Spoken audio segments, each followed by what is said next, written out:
let's begin by inviting our moderator for this discussion, commonly known as AK in the hospitality circle. He's the founder and managing director of Indigo Hospitality Private Limited. We all know it's a company that owns and operates several iconic F&B brands across the country, including Indigo Burger Project and even the newly launched specialty restaurant Otoki. He served as the president of National Restaurant Association of India, very much involved in the larger industry advocacy issues, more so since 2017 when he joined the managing committee at NRAI. Someone who really believes that a country like India has a very vast and varied food repertoire is, of course, a culinary powerhouse. And so I'm pretty certain he's here to help us moderate this discussion and let us know how we can achieve that in 2025. So let's give it up for our moderator, everybody.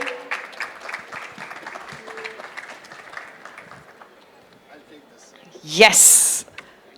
And thank you, Establish, for bringing our moderators and our super cool panelists together. So let's welcome our next panelist on stage. Very well known in India's hospitality scene, co-founder and director of Naksha, a fine dining restaurant in South Mumbai. He's known for curating elegant spaces and elevating guest experiences. Please give it up for Pranav Rungta. And joining us next on the panel is founder and COO of Hunger Inc. Hospitality, the creative force behind some of Mumbai's most loved culinary experiences and destinations, the Bombay Canteen, O Pedro, Bombay Sweet Shop, Veronica's and Papa's. Let's hear it for Yash Bhanage. God, this is making me hungry, guys. But anyway, let's keep going. Up next, we have Executive Director of K Hospitality Corp, which is one of India's largest privately held F&B conglomerates with over 500 outlets across 8 countries. We know many of them and we've been happily dining at them and we totally love them. Let's give it up for Karan Kapur.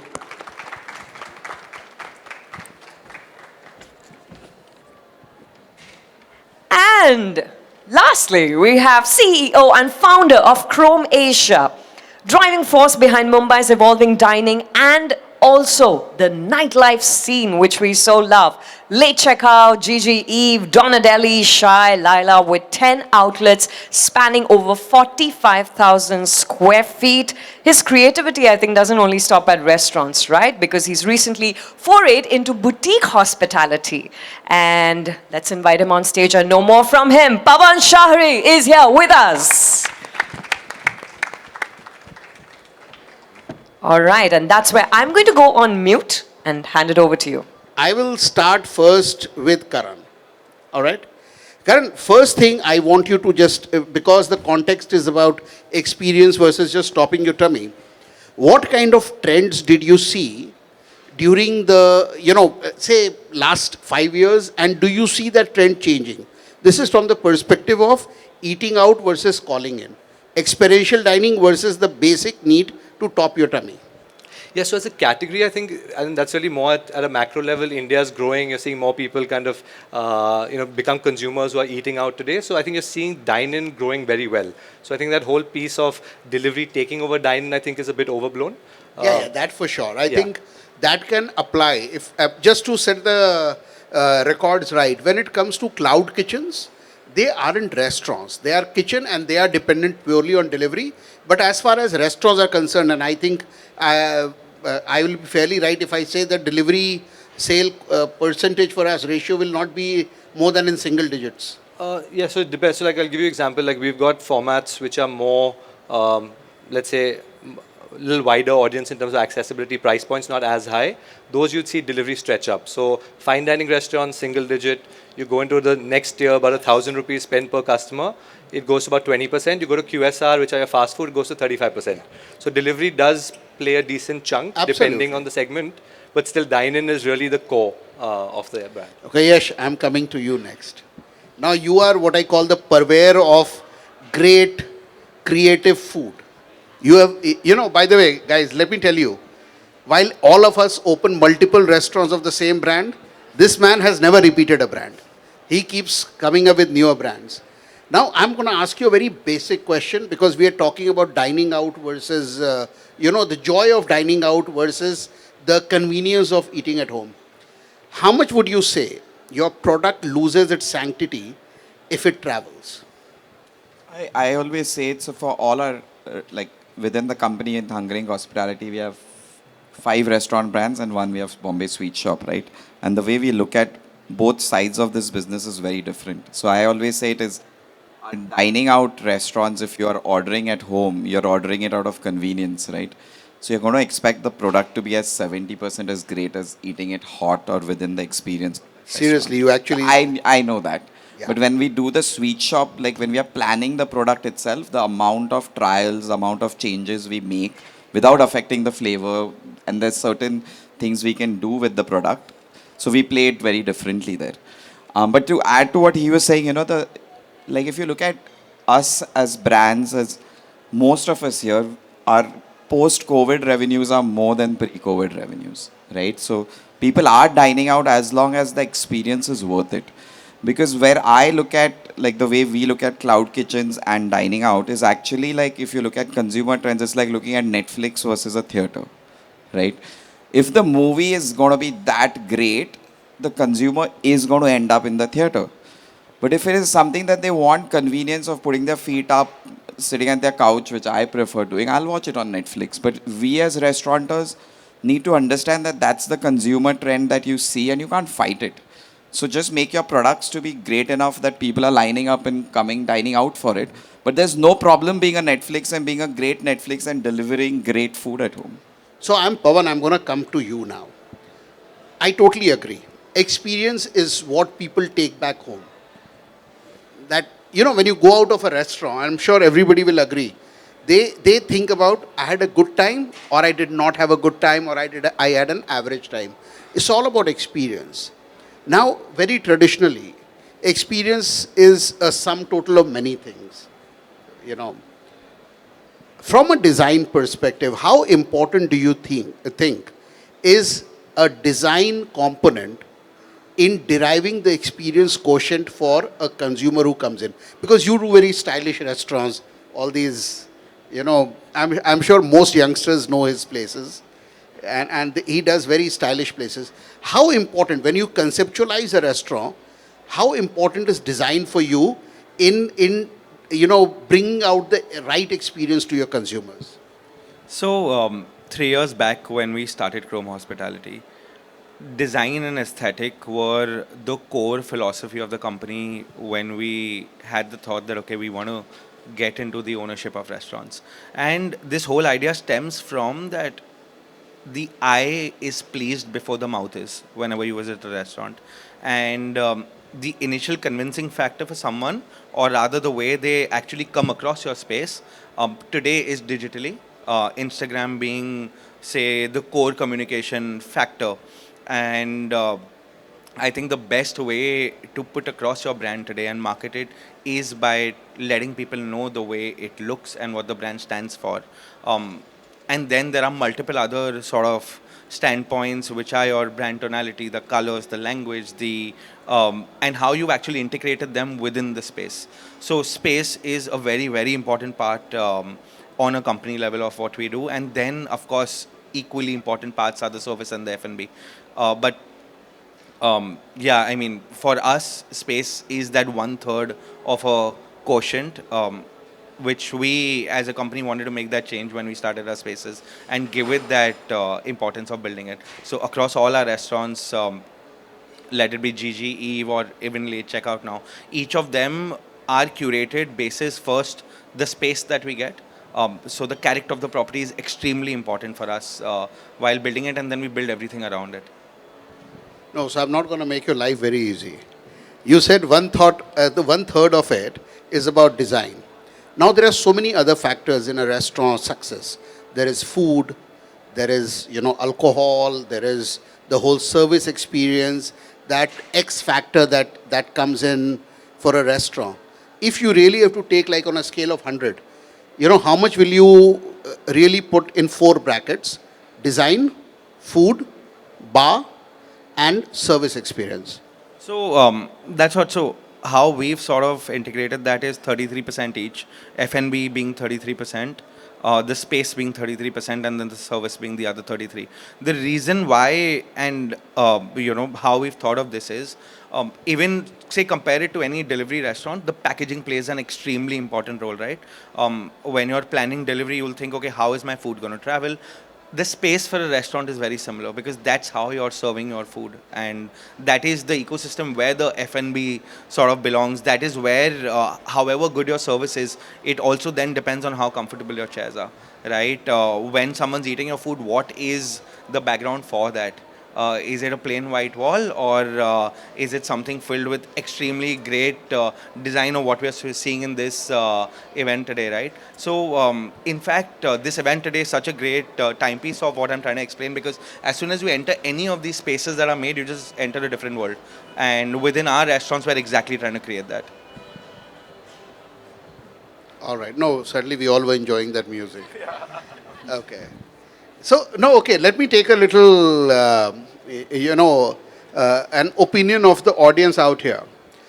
Guys, come on, let's raise hand if you think that the design of the space is the most important part when you choose a restaurant to dine in. How many of you think that design of a space is more important than the actual product? Okay, nobody thinks like that. Okay, 1, 2, 3. Okay, a small minority. All interior designers. But Anurag, I would just like to add in, so you said, is design more important than the actual product? I feel today design is the product also. The actual product need not be the F&B what you're trying to sell. I feel what you're selling is the design of the space, the F&B you're providing, and then someone leaves back with how good the service was. Now I'm going to come to Pranav for his first initial thought. Now Pranav is somebody, who runs a beautiful Indian restaurant called Naksha. I have worked very closely with him last few months because we co-own a restaurant called Otoki, which is a Japanese restaurant. So Pranav, I'm going to ask you a very simple question. When you think about design of a space, how important is the cuisine or the kind of products you're going to do to the design? Is design agnostic to the food you're doing, or it is something that has to marry the food you're doing? No, design is agnostic to the cuisine you're doing, very largely so because there are many hyper-local sort of factors which come into the concept which you're building over there. So at Naksha, obviously it's an Indian restaurant, but it's Art Deco inspired. And the reason we did it is because you're paying homage to the Art Deco district in which you're located. Otoki is again, it's a concept-driven restaurant, but the interiors obviously set the tone for the concept coming forward. For us, I think interiors is a very important factor for other psychological reasons. It talks about hygiene, right? It talks about attention to detail. When you walk into a restaurant and you see the interiors and you see the attention to detail, a customer always thinks that yes, even though you're going to eat, the food is going to have even more detail than the interiors, right? And that's the thought process which appreciates. When you see a hygienic bathroom, numbers say 80% of customers base the hygiene of the restaurant to the bathroom which you're going to. I agree with you. So I agree. You So see the important. hygiene. A lot of people are spending money on interiors of bathrooms. It's very Instagram worthy now. Everyone goes to the no. It's very true. People go to the bathroom and take an Instagram photo, and that actually goes viral a lot more than a restaurant interior. So it's very important to look at your bathroom in a much larger scope than actual restaurant, and then that again portrays hygiene. So if your bathroom hygiene is good, your kitchen hygiene is going to be very important. So a lot of these factors play back role, back-minded decision making to this thing, and you take that in when you're building the cuisine. So Indian food, we knew we had to do Indian food. Interiors happened because we're in the district of Art Deco, and you plug those two together, and then you build a product. Maybe you'll have certain tweaks which you would do towards the cuisine. So we tweaked the color. So we didn't use Indian Art Deco colors. We used Miami Art Deco colors to do an Indian restaurant. And that's the only sort of Indianization we did in this, other than the entire interiors of it. How important is the concept of Instagrammable restaurant for you when you design a restaurant? Does gram play a role in deciding what you're doing? So, No, yes or a no? I don't want gram. Bilkul nahi. Instagrammable is not the word. It is camera friendly, right? And Okay. yeah, I think it's core today. Everything, not only restaurants, I think every business today, if it's not camera friendly, marketing is going to be a big hassle for them.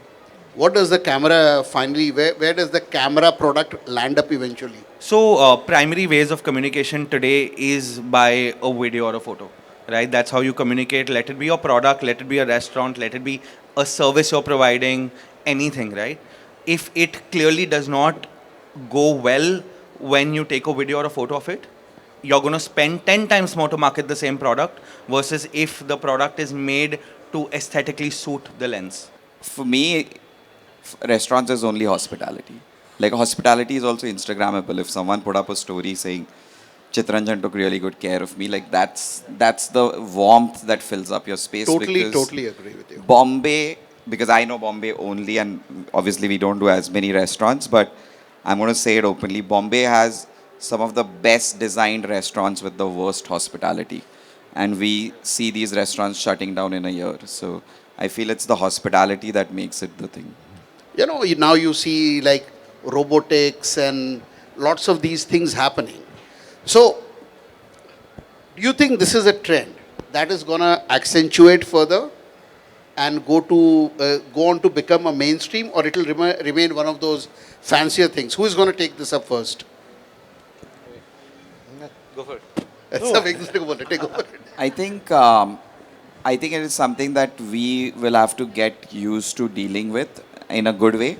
As in a Din Tai Fung, which is, I would say, the world's highest grossing restaurants, and a restaurant that all of us would line up to go eat right now, uses robots to clear plates, and they are extremely efficient. So I feel like over time, I think it's not just our industry, right? Like I feel 90% of the people here today use ChatGPT to search something than Google searching something. So I think it's something we all need to evolve for. I was just going to go back to his answer on like, I feel, and Pawan does it really well, is the problem with restaurateurs and when we say design is we only think the interiors of a place. But what he was also saying is design becoming your language in which you design a customer's experience with the touch and feel of the menu to even like the way you have a service experience, people talking about it. So if tomorrow, if there's certain part of that experience which does not need a human element and you can have a robot to do it, you could have do it. Like I'll just give you a quick example. When we were thinking of Papas, we did a customer journey designing that experience. And one of the things with fine dining meals, and I personally don't like fine dining meals, is I always say is I can't sit at a table for 3 hours. And naturally, you go to your phone and get distracted, and then this poor guy is explaining something to you. So while we were designing that, we said, okay, what can we do structurally to when people are fidgety, they pick up their phone. So every seat at Papa's has a built-in fidget spinner. Like you can literally spin it. But at the same time, then we tell the team when you see someone doing it is might be getting a bit bored, is the team members have been trained with magic tricks. So they'll come to your table and do a magic trick. Wow. So it's like designing the customer experience and not just thinking about the interiors. I think you can't lose the human touch in what I call front of the house operations. You know, when it is about, end of the day, it's about people. You're dealing with people on the tables and not robots. So you need people at the table and not robots. But back-end automation, I'm sure you will agree. He's a huge tech guy. He will agree that automation is important. No, I'm very gimmicky in that sense. But, when people go to a restaurant, they want to move away from gadgets, right? And even robots is a gadget in that sense, right? So I don't know if people have experienced it recently. When you go and someone gives you a digital menu, right? You started frowning on it right now because you don't want to see another screen. Yeah. You want to see an old screen menu. You want to scroll through the pages. You want to feel the paper. I'm the first one. I still cannot figure out how they do that whole QR code and then you are searching. A waiter is in the restaurant to help you order. Simple fact. Yeah. He's here to assist you. And usko bol rahe tu bhai tu udhar baith, main dekh ke, and then people put pictures on the menu. Yeah. So I know you can't make your guest do so much, especially if the guest is like me. Okay, guys, I think now I can see him giving me, he's telling me, please leave. But before I leave, okay, let me tell you, while we were discussing this, there is no rights and wrongs about what we talk. What we are doing is expressing ourselves, giving our opinions about things. For me, if I have to put it in a nutshell, what we are selling in a restaurant is hospitality, and what people consume is experience, and what they take back is memories. And it's a combination of many things, space being one, but I would still give primacy to the product without taking away anything from the way space looks. But I think product still has a primacy. That's my takeaway from my discussion with these lovely, lovely panelists out here. So thank you very much. And thanks so much, Design POV, for having us here.